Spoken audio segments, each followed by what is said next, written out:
Rino kini paham, Nata sebenarnya masih cinta dengan Luna. Ayah ingin bersatu dengan ibu kan, tebaknya. Nata hanya menunduk sambil memainkan jari jemarinya. Banyak kesalahan yang ia buat, apa yang terjadi padanya selama ini belum cukup mengobati rasa sakit Luna bertahun-tahun.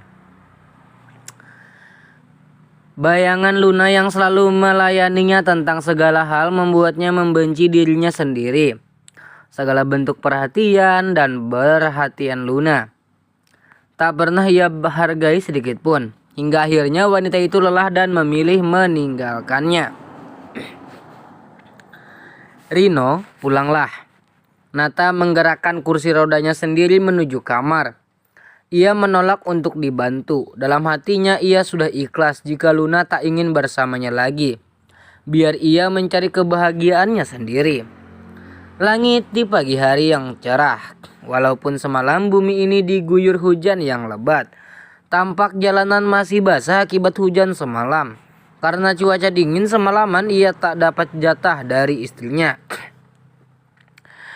Tania memilih tidur lebih awal dengan ditemani selimut tebal. Rian yang sudah terbangun melihat istrinya yang masih tertidur pulas. Dengan jahil dia mencolek-colek istrinya. Seharusnya wanita itu merasa geli, tapi Tania tak kunjung bangun. Sayang, bangunlah. Rian menggoyangkan tubuhnya sampai pada akhirnya Tania mengerjapkan matanya. Rasanya kantuk. Rasa kantuknya belum hilang. Tangannya mengusap ujung bibirnya. Siapa tahu ada noda air liur di sana.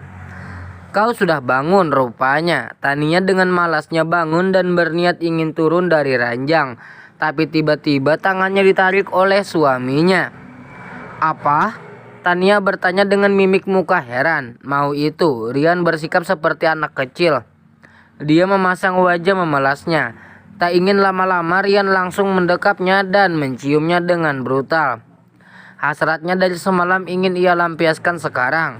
Tubuh hangat istrinya membuatnya semakin bersemangat dalam melancarkan aksinya.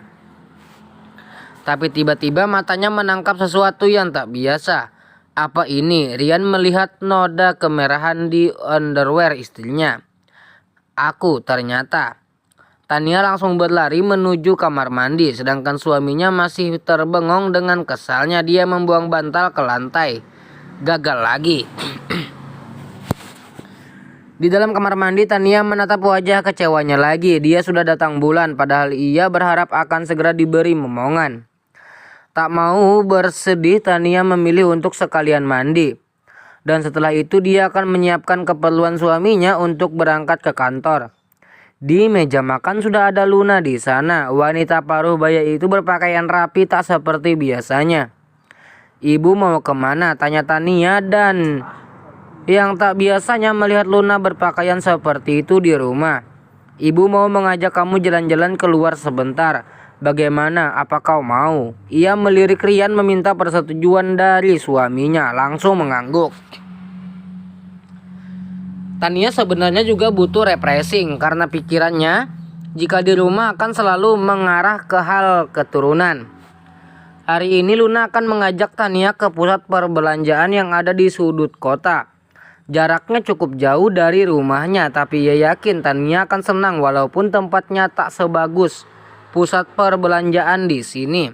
Tapi di sana tempatnya sangat tertata dan yang menariknya di sana ada banyak penjual makanan dari berbagai jenis makanan beberapa negara. Seperti kebab, burger, sushi, ramen dan juga makanan yang lain. Melihat begitu banyak penjual makanan, Tania langsung gila makanan. Dia hampir membeli semua yang dijual di sini. Tania, apa kau sanggup menghabiskannya? Luna melihat kantong belanjaan yang Tania bawa. Jumlahnya sangat banyak, bahkan Pak sopir ikut membawakan. Tidak tahu bu, tapi Tania ingin beli semuanya. Matanya menjelajahi makanan-makanan yang terpajang. Tak mau memikirkan bagaimana cara menghabiskannya, ia pikirkan sekarang hanya membeli apa yang ia inginkan. Tania sudah cukup, ini banyak sekali. Luna mengajaknya ke sini untuk jalan-jalan, tapi sepertinya ini hanyalah berpetualang mencari makanan.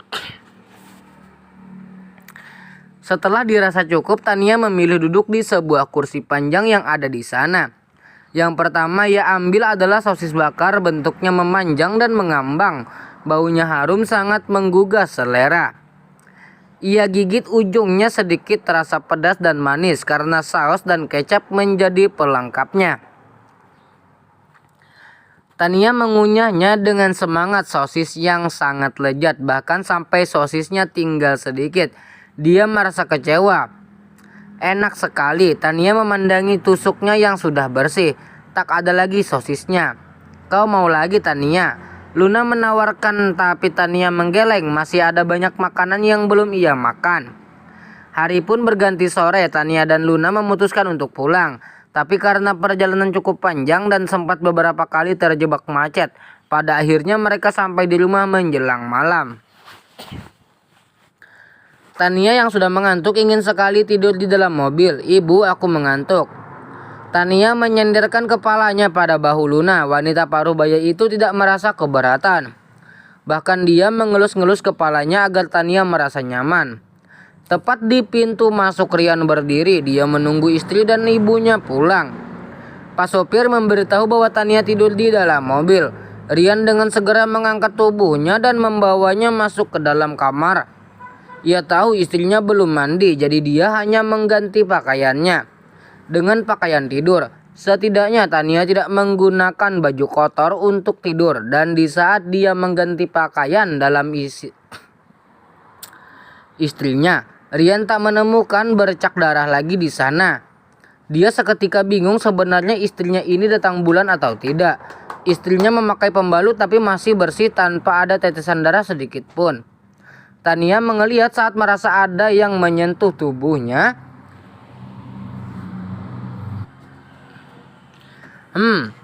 Tania membuka matanya. Dia menangkap sosok orang yang ia cintai. Rian dengan cekatan mengganti bajunya. Apa-apaan ini? Tania bangun dan pura-pura marah. Wajahnya ia pasang seseram mungkin. Aku sedang mengganti bajumu, sayang, jawabnya santai. Pelecehan ini namanya, seru Tania.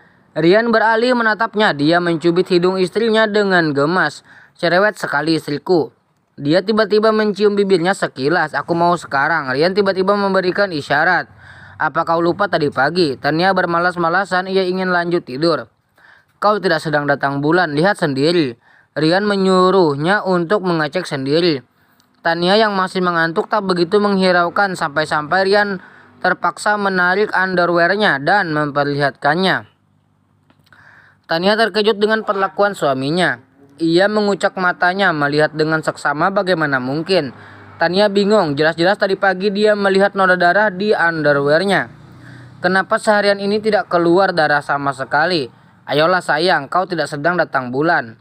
Rian sudah tak tahan ingin segera melahap istrinya ini.